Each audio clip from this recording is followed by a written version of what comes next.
I've been the personal bodyguard for the daughter of New York's richest man for 10 solid years. In that decade, I've taken bullets for her, gotten stabbed, handled a kidnapping, and cleaned up her messes with trust fund brats. If she mentioned wanting pastries from the Carlisle at midnight, I'd drive 20 miles through a downpour to get them. If she had a fever, I'd stay up all night, letting her use me as a human pillow. Everyone said I was the Vanderbilt family's most loyal dog, and even the heiress, Chloe, believed it. But on my 30th birthday, staring at the work-related scars in the mirror, I was suddenly sick of it all. I wanted to get married. I wanted a home of my own. I secretly signed up for a dating site. On the day we met, the woman was gentle and shy. "I hear you work for the Vanderbilt heiress," she said. "That's so impressive." For once, I felt relaxed and managed to smile. "You think so? I'm actually planning to quit." The next second, the restaurant's glass door was kicked open. Chloe Vanderbilt stood there, flanked by 8 bodyguards in black suits, murder in her eyes.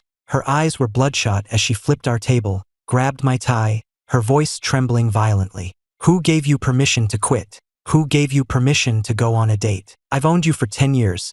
How dare you throw me away for someone else? My name is Ethan, and I'm Chloe Vanderbilt's personal bodyguard. Today is my 30th birthday. I just dealt with 2 drunk trust fund kids trying to harass her and was back in the security lounge when my phone lit up with a direct deposit notification. A moment later, an iMessage came through from Chloe's assistant. "Ethan, Chloe says thanks for your hard work tonight. The bonus has been wired. Make sure you got it." I stared at the string of zeros on the screen and felt nothing. It was all meaningless. My phone buzzed again. This time, it was Chloe herself. I answered. "Ethan, are those 2 morons dealt with?" "They're dealt with." Such a buzzkill. They completely ruined my beauty sleep. "This afternoon, you're coming with me to the Bulgari launch." I hesitated for a few seconds. "Hello?" she snapped impatiently from the other end. "Are you deaf?" "Miss Vanderbilt," I said, my voice a little hoarse. "Today is my birthday. Could I possibly take the afternoon off? I wanted to visit my parents' graves." She paused, then scoffed. "Ethan, are you serious? They've been dead for years. What's the point? Be in the garage at 3 o'clock sharp. Be late, and I'll dock your bonus." The line went dead. I held the phone, listening to the dial tone, before slowly lowering my hand. The man in the mirror was 30. A nasty scar ran from the corner of his right eye to his temple, a gift from 3 years ago when I shielded Chloe from a shattered glass bottle. She had screamed then, not for me, but for the 2 drops of my blood that had spattered her hem. "Ethan, you're disgusting. This dress is haute couture. Your salary for 3 months couldn't even cover it." Later, she had her assistant wire me $50,000, as if my permanent scar and her dress both had a price tag. In the morning, I spent 2 hours at the cemetery. I brought a bouquet of white lilies for my parents. They were smiling gently in the photograph on the headstone. If they were still alive, they'd be nagging me to get married, have kids, and live a quiet, normal life. That afternoon, the Bulgari launch was a sea of celebrities, and Chloe was a social butterfly, flitting from one group to another. I shadowed her every move, my eyes scanning every person who got near. Some B-list actor tried to chat her up, and I blocked him with my arm. The actor glared at me. "Who the hell are you?" Chloe turned and giggled. "Oh, that's just my family's dog. He's very protective. Don't mind him." A few people nearby chuckled. I stood there, my face a mask, as the chatter from the other guards came through my earpiece. "Hear that, Ethan? The heiress called you a dog again. You'll get used to it." At 11 p.m., I was finally driving a drunk Chloe back to the mansion. She was sprawled in the back seat when she suddenly kicked the back of my chair. "Ethan, I'm thirsty. I want tea from that lodge upstate, the one brewed with spring water." I glanced at the clock. "Miss Vanderbilt, that lodge is in the Catskills. It's a 2-hour round trip, and they close at 1 a.m. "I don't care," she yelled, completely unreasonable. "Go now or you're fired." I silently turned the car around. When I got to the lodge, it was, of course, closed. I had to beg the night manager for half an hour before he sold me the last pot of tea. I kept it warm in a thermos all the way back to the mansion, only to find Chloe fast asleep. I stood outside her bedroom door with the thermos of tea, and finally, I just set it down gently on the carpet. The next day was my day off. I secretly went to a coffee shop for the date the website had arranged. Her name was Sarah. She was an elementary school teacher, with a kind, gentle face and a soft voice. "So, what do you do for a living, Mr. Kane?" she asked. I hesitated. "I'm a private security consultant." She nodded. "That sounds intense. Are you busy most of the time?" "Pretty much," I admitted. "I'm always on call." She was understanding. "It's not easy to make a living. I teach the senior class, so I'm always working late myself. We actually hit it off. When she heard my parents were gone, her eyes filled with sympathy. Well, if you ever want a home-cooked meal, you can always call me. I make a pretty good pot roast. Looking at her warm smile, I felt a frozen part of me begin to thaw. We agreed to meet again next week, and for the first time in a long time, I felt light. The feeling lasted until I stepped out of the cafe and my phone buzzed frantically. It was Chloe, screaming into the phone. "Where the hell are you? Get your ass to Fifth Avenue right now. If you're not here in 10 minutes, you're fired." I gritted my teeth and hailed a cab. On the luxury goods floor of the department store, Chloe was screaming at a sales clerk. "What kind of pathetic store is this?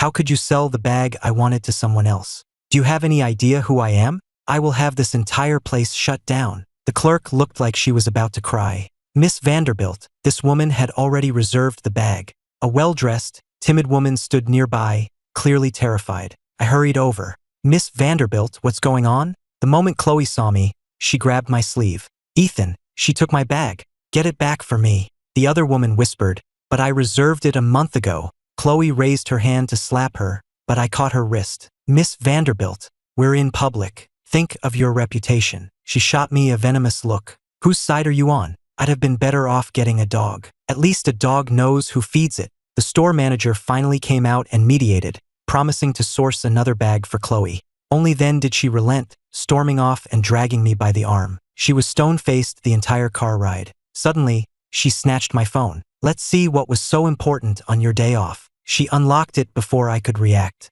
My heart sank. She saw my iMessage conversation with Sarah and the meeting reminder from the dating site. The air in the car turned to ice. Chloe held up my phone, her voice dripping with venom. "You went on a date?" I gripped the steering wheel until my knuckles were white. "Miss Vanderbilt, I'm 30. It's normal to want a family." She let out a cold laugh. "A family? What right do you have to a family? You belong to me, without the Vanderbilts paying your bills. What are you?" I took a deep breath. "Miss Vanderbilt, I am your employee. When my contract is up, I intend to resign." She stared at me, her eyes burning. "Resign? Date? Ethan, you're dreaming. You owe me a debt you can never repay. You're not going anywhere without my permission." After that, I was effectively imprisoned. The basement had no windows, making it impossible to tell day from night, with only a single dim bulb overhead. I lost track of the days. Someone brought food, always cold leftovers. On the third night, the door opened and Chloe stumbled in, drunk. She kicked my leg. "Hey, have you learned your lesson?" I didn't move from my spot on the floor. "I did nothing wrong, Miss Vanderbilt. I just want to get married." She exploded like a cornered animal. "With that schoolteacher? I sent people to her school yesterday. If she ever sees you again, she can kiss her job goodbye." I shot up my head. "Come after me. Leave her out of this." Her eyes instantly welled with tears, her voice a mix of hurt and fury. "You're yelling at me for her? I've owned you for 10 years. Are 10 years worth less than some woman you just met?" She threw herself at me, hitting my chest. "I'll show you. You want to get married? You belong to me." I let her vent until she was exhausted. Then I spoke, my voice raw. "Miss Vanderbilt, I've taken 3 knives for you and saved you from 7 other disasters. Every bonus you've given me, I've saved it all. Is that enough to pay back the life I owe you?" She froze, staring at me as if for the first time. After a long silence, she laughed, a broken sound. She leaned in close, her breath smelling of whiskey. "Ethan, let me tell you something. It will never be enough. You'll owe me into the next life." She stood up, looking down at me with cold eyes. "Public school teacher in Queens. Parents live in an old apartment complex on the west side, right? You can either go back to being my loyal dog, or you can watch her entire family get ruined because of you." She turned and left, the lock clicking shut behind her. I sat in the dark, the scratches on my neck burning, but it was nothing compared to the cold despair that filled me. On the 4th morning, the door opened again. It was Chloe's assistant, Ms. Davis, holding a tray with a full breakfast and a first aid kit. "Ethan, you should eat something. Miss Vanderbilt wants you to get cleaned up. You're accompanying her to the stables this afternoon." I looked up. "She's letting me out?" Ms. Davis avoided my gaze. "She said to give you time to think. As long as you apologize and promise to never mention dating or marriage again, she'll act like none of this happened. You'll still be the head of Vanderbilt Security. She's even offering to double your salary." I stared at her. "And if I refuse?" She lowered her voice. "Ethan, why make it harder? You know her temper. She really did send someone to Sarah's school yesterday. They didn't do anything, but it was a clear warning. You can't fight her on this. Just give in. You've been with her for 10 years. I closed my eyes.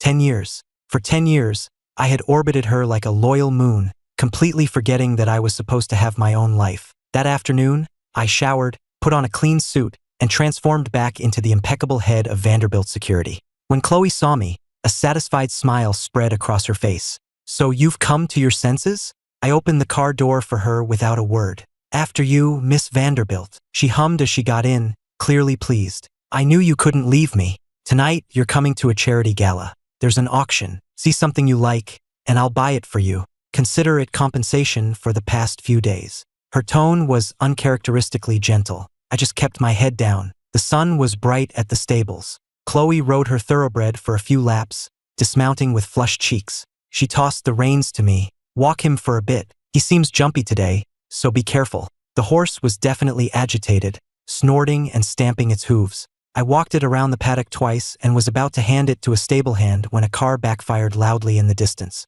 The horse reared, tearing the reins from my hand and bolting straight for Chloe. It was about to trample her. On pure instinct, I dove and shoved her out of the way. A heavy hoof slammed into my chest. I heard the sickening crack of my own ribs, and then an all-consuming wave of pain. As I was thrown through the air, the last thing I saw was Chloe's horrified face, her hand reaching for me. Before I blacked out, I felt someone cradle my head. Something warm and wet dripped onto my face. I heard her screaming, her voice cracking with tears. Ethan, don't you die. I forbid you to die. Do you hear me? If you die, I'll make that Sarah and her entire family pay. Then, nothing. I woke up in a VIP hospital room. My chest was wrapped so tightly in bandages that every breath was agony, making me break out in a cold sweat. Chloe was sitting in a chair by the bed, her eyes red and swollen. Are you completely useless? She said. You can't even handle one horse. I almost got trampled. I struggled to speak, my throat on fire.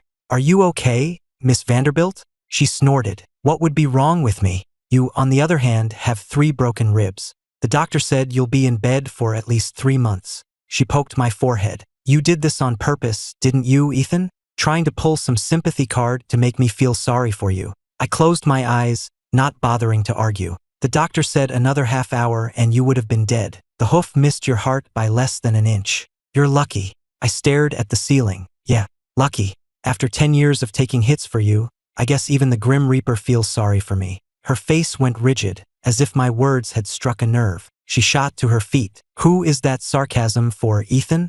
Isn't saving me your job? She stormed out, slamming the door behind her. I listened to the click of her heels fade down the hall and slowly exhaled. She had smashed my phone, so I had no way of knowing how Sarah was. Chloe came back that night, drunk again. She stumbled to my bedside and grabbed my arm. Ethan, I'm sorry. I didn't mean it. I was just scared. Her voice was thick with tears. When you pushed me today, it was just like that time in the alley 10 years ago. But this time you were just lying there. You wouldn't wake up no matter how much I screamed. I thought you were dead. I just watched her, silent. It was the first apology I'd heard from her in 10 years, and I felt absolutely nothing. You're drunk, Miss Vanderbilt. She shook her head frantically. I'm not. Ethan, please don't quit. Don't go on dates. I'll stop being angry all the time. I'll give you a raise. I'll give you anything you want. She clung to me, making desperate promises.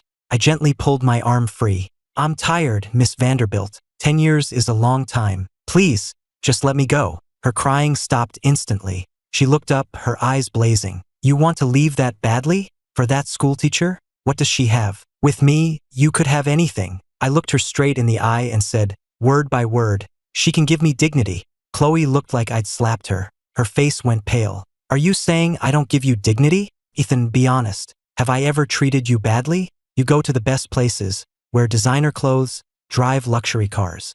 I cut her off. But I'm still just a bodyguard. I'm still the family dog, in your own words. She shot to her feet. You want dignity? Fine. Without the Vanderbilts, you're nothing. Do you think that Sarah would still want you if she knew you were just a veteran with a high school diploma? What's she after? Your scarred face? Or the blood money you earn? She slammed the door and was gone. I was in the hospital for 2 weeks. Chloe didn't visit, but her assistant brought expensive supplements every day. By the 3rd week, I could walk. When the nurse wasn't looking, I slipped out and found a pay phone to call Sarah. Hello. Her voice sounded exhausted. Sarah, it's me, Ethan. The line was silent for a moment. Then her voice came back, cold and distant. Mr. Kane, is there something I can help you with? I'm sorry I disappeared, I said. I was injured. She cut me off. I know. Your employer told me. Chloe talked to you? Did she threaten you? Sarah let out a bitter laugh. Mr. Kane, we shouldn't see each other again. I'm just a regular person who wants a quiet life. I can't afford to get mixed up in your world. The line went dead. I stood there holding the receiver for a long time. On the way back to the hospital, I stopped and bought a new phone and a new SIM card. The moment I turned it on, it was flooded with dozens of texts, all from Chloe. How dare you sneak out of the hospital? Get back here right now. I swear I'll cut off your medical payments. The last one had come in 10 minutes ago. You left to see her. You have a death wish. I deleted every single message and blocked her number. When I got back to my room, Chloe was sitting on the edge of my bed, her face so dark she looked ready to commit murder. Where were you? I ignored her and got back into bed. She lunged forward and grabbed the collar of my hospital gown. I asked you a question. Did you go see Sarah? Are you really willing to die for some woman? This is my personal time, I said calmly. I don't need to report my movements to you. She was shaking with rage. Fine. Ethan, you think you're so tough now? Don't forget you're still under contract. I can sue you for everything you have. I closed my eyes. Do whatever you want. She proceeded to destroy everything in the room she could get her hands on. Finally, she pointed a shaking finger at me. You just wait. I'm going to have that Sarah run out of New York. My eyes flew open. Chloe, you touch one hair on her head, and I swear. She gave a cold, cruel smile. With one phone call, I can have her entire family on their knees, begging. I sat up, ignoring the pain in my chest, and stared her down. And do you believe that before you can do that, I can ruin you? You know exactly how many of your dirty secrets I've buried over the last 10 years.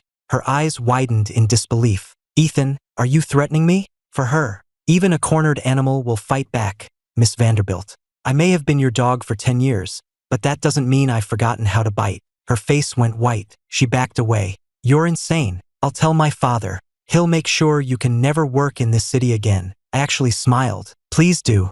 I'm sure Mr. Vanderbilt would love to hear what his precious daughter has been up to, like the DUI 3 years ago that I took the fall for, or the fake painting you swapped at last year's charity auction. She was speechless, staring at me like I was a stranger. Then she turned and fled, slamming the door. The day I was discharged, Chloe wasn't there. Ms. Davis handled the paperwork and handed me a new phone. From Miss Vanderbilt. She said to take as much time as you need to recover. Your leave is indefinite, and your salary will continue. She said to call her when you've had time to think. I didn't take it. Thank her for the offer, but it's not necessary. I'll wire the money for breaking my contract, and my resignation letter will be in her inbox shortly. Ms. Davis looked shocked. Ethan, are you serious? She cried all night after that day at the hospital. She really does care about you. I cut her off. Ms. Davis, you've been with her for 5 years.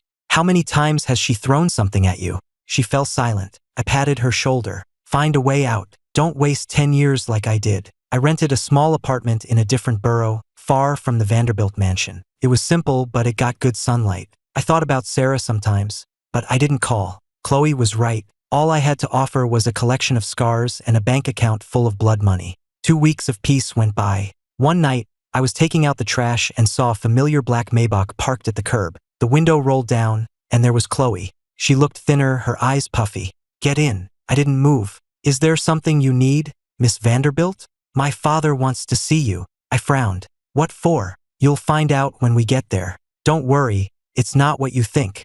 I hesitated, then got in. As we neared the mansion, she spoke quietly. Ethan, if I told you I could change, would you believe me? I said nothing. She gave a bitter laugh. I knew you wouldn't, but I'm serious. I've done a lot of thinking these past couple of weeks. I know I was wrong. The car pulled up to the mansion. The butler was waiting at the door, his expression grim. Miss Vanderbilt, sir is waiting for you and Mr. Kane in the study. Chloe took a deep breath. Let's go. Whatever my father says, don't argue with him. Let me handle it. In Mr. Vanderbilt's study, he sat behind a massive mahogany desk, reviewing a file. He looked up as we entered. Just say what you need to say, sir. He put the file down and studied me. I hear you're resigning. Is it because of something Chloe did? I glanced at Chloe, who was wringing her hands nervously. It's for personal reasons. I'm looking for a change.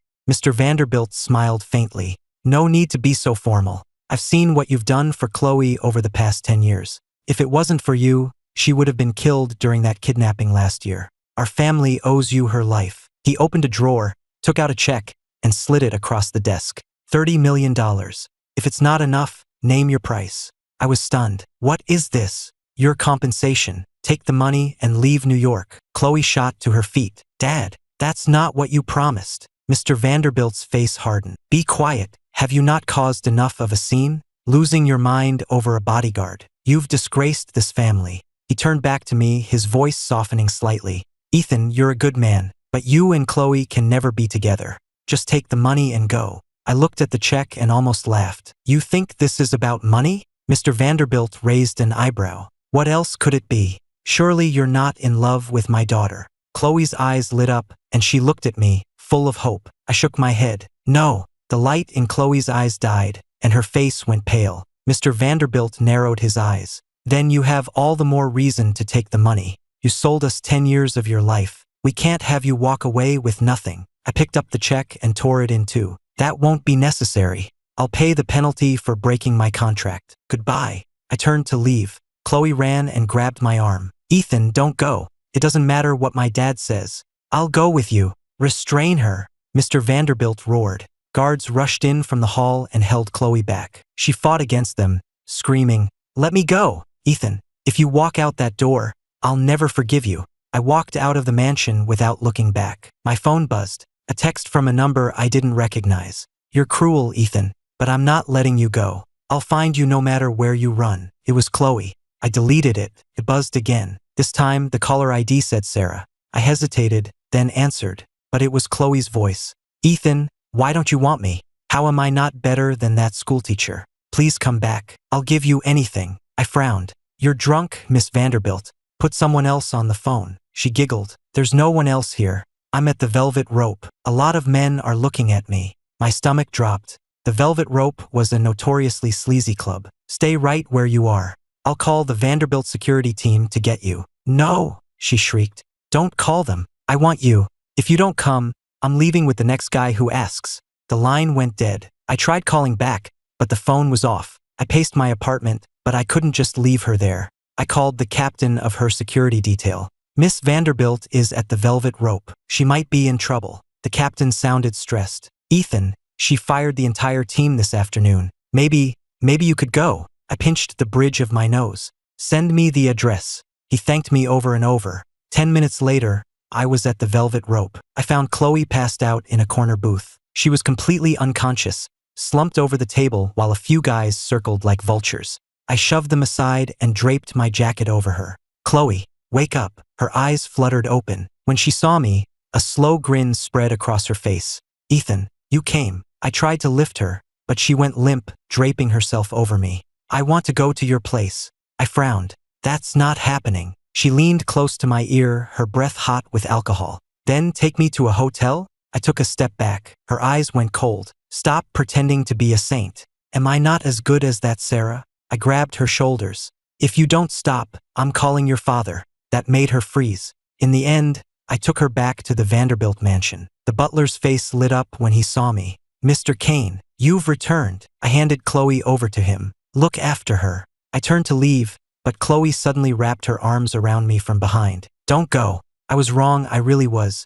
I won't treat you like that anymore. I'll give you the dignity you want. Just don't leave me. I gently pried her fingers off me, one by one. Good night, Miss Vanderbilt. She sank to the floor, tears silently rolling down her cheeks. You'll regret this, Ethan. The next day, I started my job search, but I quickly realized something was wrong. At every interview, after looking at my resume, they'd get shifty. You're overqualified for this position. Even a moving company turned me down. Look, man, the foreman said, it's not us, it's the Vanderbilts. You understand. As I turned a corner, two men in black suits blocked my path. Mr. Kane, Miss Vanderbilt would like to see you. I recognized them as new Vanderbilt security. And if I say no, one of them produced a taser. Then we'll have to insist. They took me to a private room in a tea house. Chloe was preparing tea. She pushed a cup toward me. It's a rare vintage pour, my father's private stock. I didn't touch it. Just say what you want to say, Miss Vanderbilt. She glanced up at me. How's the job hunt going? I gave a cold laugh. Thanks to you, I'm blacklisted across the entire city. She blew gently on her tea. Come back. I'll triple your salary. You'll get a car and apartment. You'll only be responsible for my personal security, nothing else. You want dignity? I'll give you dignity. She hesitated, I'll even apologize for everything. I was surprised, but my guard was up. What are the conditions? Stay away from Sarah, and you can never, ever quit. I stood up. Then we have nothing to discuss. She slammed her cup down, shattering it. Ethan, don't push your luck. I have never begged anyone for anything in my life. I walked to the door. Then don't start now. Let's just go our separate ways. I opened the door to find four bodyguards blocking the exit. Chloe's voice came from behind me. You have two choices today, Ethan. Sign the contract or get carried out of here. I looked back at her. Are you sure about this? You think I'd hesitate? I smiled. Let's find out. The biggest one came at me first. I sidestepped his lunge and brought my elbow down hard on the back of his neck. The other three moved in together. The room was too small to maneuver properly. One of them kicked me in the chest, right on my old injury, and my vision swam with black spots. But I didn't spend 10 years in this business for nothing. 5 minutes later, all four of them were on the floor, groaning. I wiped a trickle of blood from my lip and looked at Chloe, whose face was as white as a sheet. Do you want to continue, Miss Vanderbilt? She bit her lip, then snatched a fruit knife from the table and pressed it to her throat. Ethan, if you walk out that door today, I'll kill myself right here. My eyes widened. You're crazy. Her hand was trembling, and the tip of the blade broke the skin, a thin line of blood welling up. I am crazy. You made me crazy. What am I supposed to do if you leave? I took a slow step forward. Put the knife down. No, not until you promise to come back. She was hysterical, pressing the knife deeper. Blood ran down her neck. I lunged, wrenched the knife from her hand, and threw it away. She crumpled to the floor, weeping. Ethan, she sobbed. I looked at the cut on her neck and sighed, my anger draining away. Where's the first aid kit? She pointed to a cabinet. I brought it over, knelt, and began to clean the wound. She tilted her head back to look at me, tears dripping onto my hand. You used to blow on my scrapes, she whispered. You'd say it made them stop hurting. My hands stilled for a second. That was a long time ago. She grabbed the hem of my jacket. If I said I've really changed, you wouldn't believe me, would you? I didn't answer. I finished taping the gauze in place, then stood up. Don't do stupid things like this again. I'm leaving. She didn't try to stop me, but just as I opened the door, she said quietly, Ethan, that woman Sarah, she's getting married. I spun around. What? A sad, triumphant smile touched her lips. Her parents took $50,000 to marry her off to some newly rich developer. They're going to City Hall this afternoon. I stormed back in and grabbed her by the shoulders. What did you do? She didn't resist. I didn't do a thing. I just helped her see the reality of the world. Money and power rule everything, Ethan. You can't protect her. I shoved her away and ran, dialing Sarah's number over and over, but her phone was off. I called the school. One of her colleagues hemmed and hawed before saying, Sarah took a personal day. For a wedding, I think. I sprinted towards City Hall. I got there just in time to see Sarah getting out of a car, her face pale. Beside her was a short, fat man. I ran over and shoved him aside. Sarah's eyes filled with tears the moment she saw me.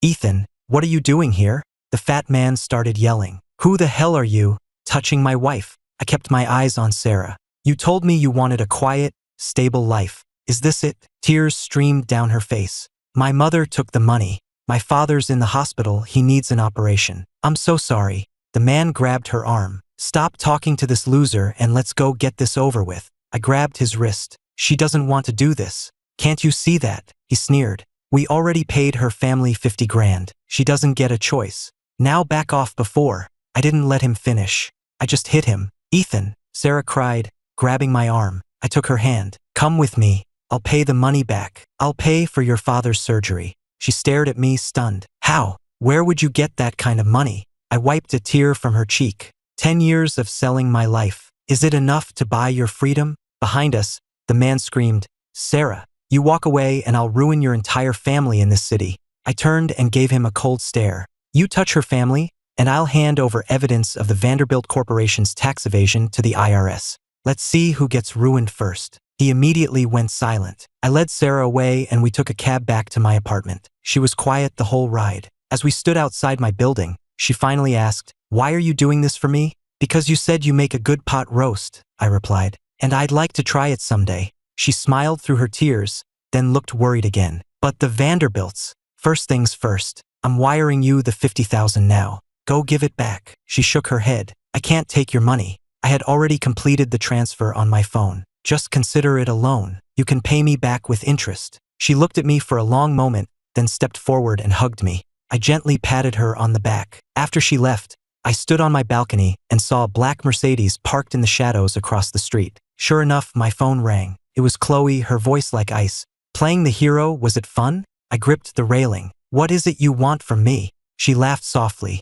What do I want? I gave you your chance, Ethan. Now, I want you to come crawling back to me on your knees. The next day, the war began. My bank accounts were frozen. My landlord served me an eviction notice. My power and water were shut off. I went to the bank, where a sympathetic teller told me, Mr. Kane, your account has been flagged in a money laundering investigation. It's frozen indefinitely. I knew it was the Vanderbilts. I didn't argue. I just withdrew the cash I had stashed away. Suddenly, I felt exhausted. For 10 years, my entire world had been controlled by them, like I was living in my own Truman Show. My phone rang. An unknown number. It was Mr. Vanderbilt. Ethan, I've spoiled Chloe, I know that. But you need to understand that you cannot win a war against my family. Go back to her and this all goes away.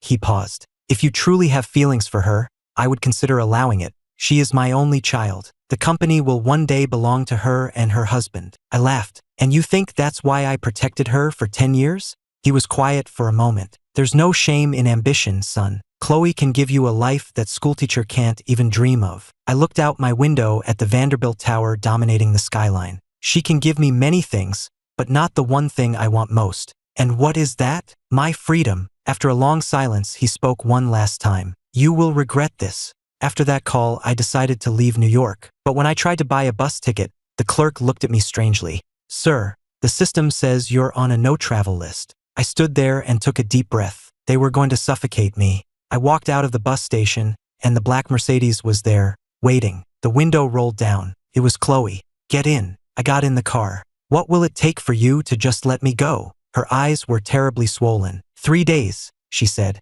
Just give me 3 days. After that, I promise I'll let you go. I'll leave you alone for good. I frowned. And why should I believe you? She produced a legally notarized document. It's all in here. 3 days.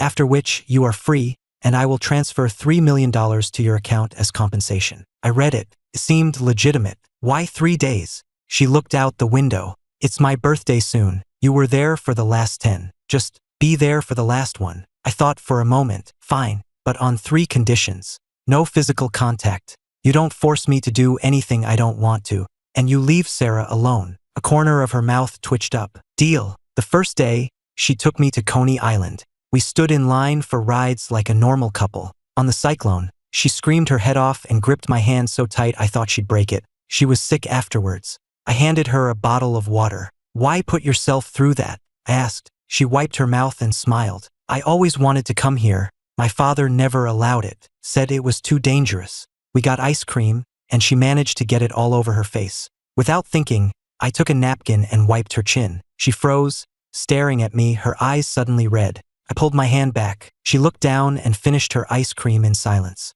That afternoon, on the Wonder Wheel, as we reached the very top, she spoke. I know I'm awful, she said quietly. I have a terrible temper. I'm completely unreasonable. But when you said you were leaving, I realized, her voice broke.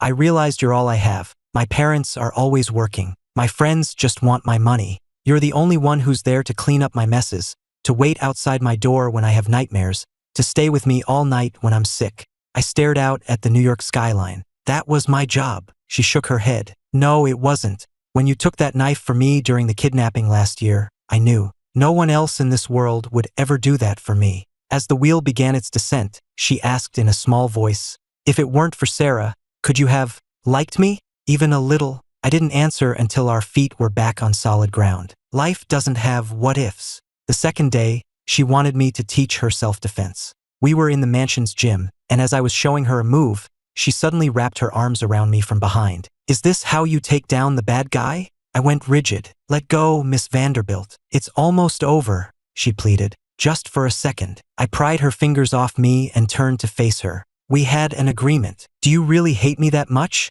She cried. If I'd had a dog for 10 years, at least it would be happy to see me. I looked at her calmly. There it is. In your mind, that's all I've ever been to you. A dog. That's not what I meant. We're done for today, I said, grabbing a towel. She grabbed my arm. I'm sorry. I didn't mean it. I pulled my arm free. Tomorrow is the last day. I expect you to honor our agreement. On the third day, she wanted to watch the sunset at the beach. When I got there, she was standing on the jetty, wearing a simple dress. She turned and smiled at me. I used to ask you to bring me here, but you always said it was too dangerous. It's beautiful. I stood beside her. The air grew cold as the sun disappeared. She tilted her head. In all these 10 years, was there ever a single moment you saw me as a woman and not just a job? No, not even for 1 second. I was silent for a long time, until the last sliver of sun vanished below the horizon. I lost the bet, I said softly. In the car, she handed me a manila envelope. Everything from the agreement is in there. Also, she added, Sarah's father's hospital bills are paid in full, and that developer won't be bothering her family again. I was surprised. The car pulled up to my building. As I got out, she called, Wait, I forgot something. She handed me a small velvet box. A belated birthday present. I opened it. Inside was a vintage military-issue watch. Engraved on the face were the words, U.S. Army Rangers. I looked up at her, shocked. How did you know about this? She smiled a little. I know all about your service. How you secretly visit your squad leader's grave every year.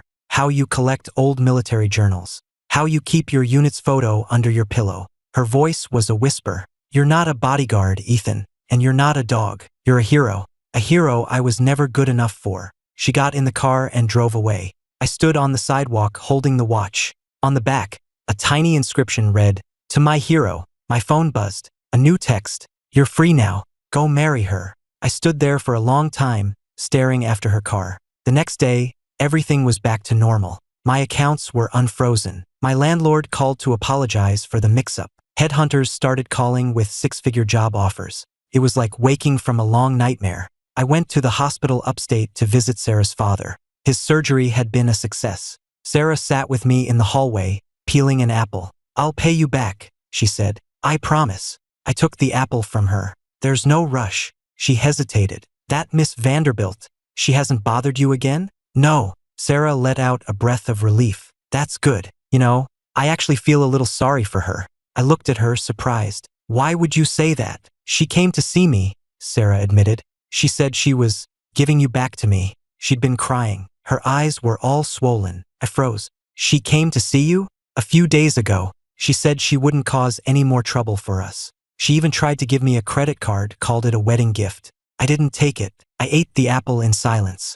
It was sweet, with a hint of tartness, just like the strange feeling in my chest. When Sarah's father was discharged, I helped them move his things back to the city. Downstairs from her family's apartment, I saw a familiar figure. It was Chloe. She was so thin I almost didn't recognize her. She held out a gift box. A wedding present. Sarah was confused. What wedding? I've already got my gift ready. If you two don't get married, I'll be very disappointed. Chloe smiled and pressed the box into Sarah's hands. It's just some jewelry from one of my father's partners. A waste to let it sit in a vault. She turned to leave. Chloe, I said. It was the first time in 10 years I had used her first name. She turned back slowly. Her eyes were red, but she forced a smile. Come and visit sometime. The door will always be open for you. As a friend, not an employee. She walked away quickly, her steps a little unsteady. She really has changed, Sarah said softly.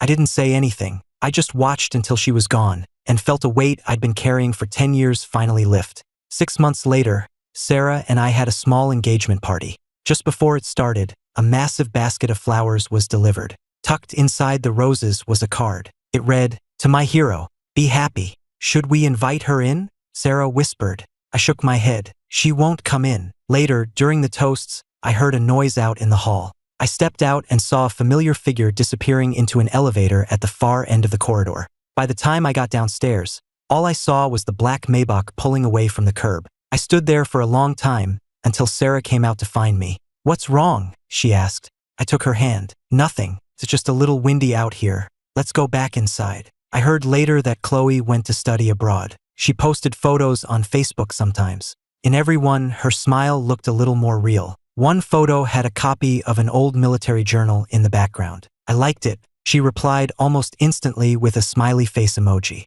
Be happy, Ethan. I put down my phone. The sun was streaming through the window. From the kitchen, I could smell Sarah's pot roast filling our apartment. After a 10-year journey, I was finally home.